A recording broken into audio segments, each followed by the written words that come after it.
very excited to be joined by Miles Hilton-Barber, a very special guest speaker here at SuperInvestor. Miles is an absolute inspiration. He went blind in his early 20s and since turning 50 has completed some of the most extreme endurance challenges on Earth, setting many endurance records in the process. It's a long line of accomplishments, but just some of them is hauling a sledge 250 miles across Antarctica, completing what is regarded as the toughest foot race on Earth, which is 150 miles across the Sahara Desert, and completing both the coldest and hottest marathons on Earth. The Siberian Ice Marathon and across Death Valley, in case you were wondering. Miles, it's an absolute pleasure to meet you, and thanks so much for taking the time to speak to us. Just wondered if you could tell us a little bit about what you're doing here at SuperInvestor. Yeah, great to be here. As you heard, I'm a blind adventurer. One of my other adventures is I've spoken at over 1,200 corporate events like this in 72 countries. You guys are here investing in all sorts of opportunities, and I'm here to say the greatest investment you can make is in your life and in the family and friends, your loved ones. Greatest investment, greatest need is to be investing in people, not just for business, but when you get to the end of your life, you will realize there's nothing more important in life than people. So I'm going to be challenging people about investing in your personal life and the loved ones around you. Thanks, Miles. So could you tell us a little bit about what it was that sort of prompted you to change your attitude when you reached 50? Yeah, so I went blind at the age of 21, genetic eyesight disease, victim mentality until the age of 50. My brother, also totally blind, when I was 50, he built a yacht in his back garden in Durban by feel. Crazy, silly thing for a blind man, building a boat in the back garden. He then sailed it solo from Africa to Australia, Durban to Fremantle, totally blind, totally alone, relying on speech output on his navigational instruments. That was my kick up the backside. He taught me quality of life is not determined by your circumstances, but by your response to your circumstances. That took away my victim mentality, and now I start with skydiving, scuba diving, motor racing, mountaineering, and then figure out how the heck can I do it if I'm blind. Made all the difference in my life. Brilliant. And what would you say of all your challenges, the biggest one's been? All the challenges have been different. One of the hardest was running through the Sahara Desert. My feet were in a mess. Mentally, hardest thing was pulling a sledge across Antarctica. So soul-destroying, 10 hours a day, no one to talk to, howling winds. One of the greatest fun things was flying a microlight from London to Sydney. Always wanted to be a pilot. My dad was a World War II fighter pilot and head of civil aviation in Rhodesia, now Zimbabwe, where I grew up.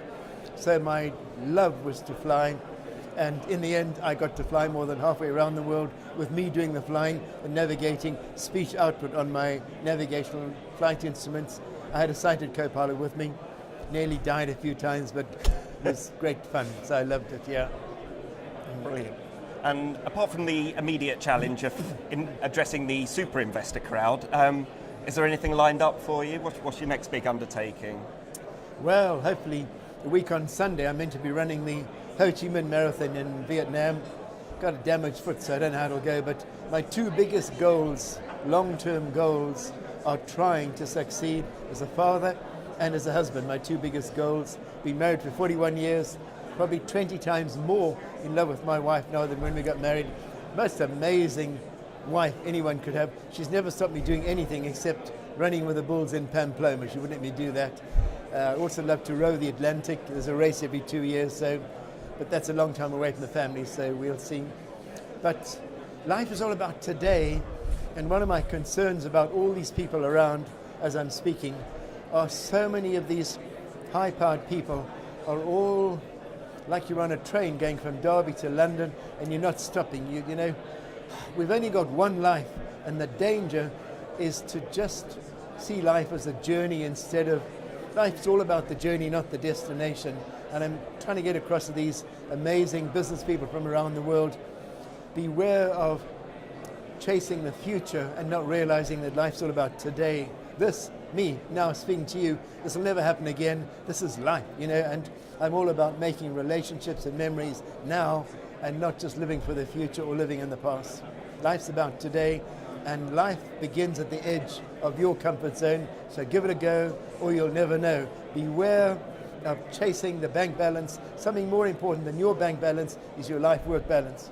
Don't wait for the end of your life to realize when you get to your deathbed, nothing more important in life than people and relationships.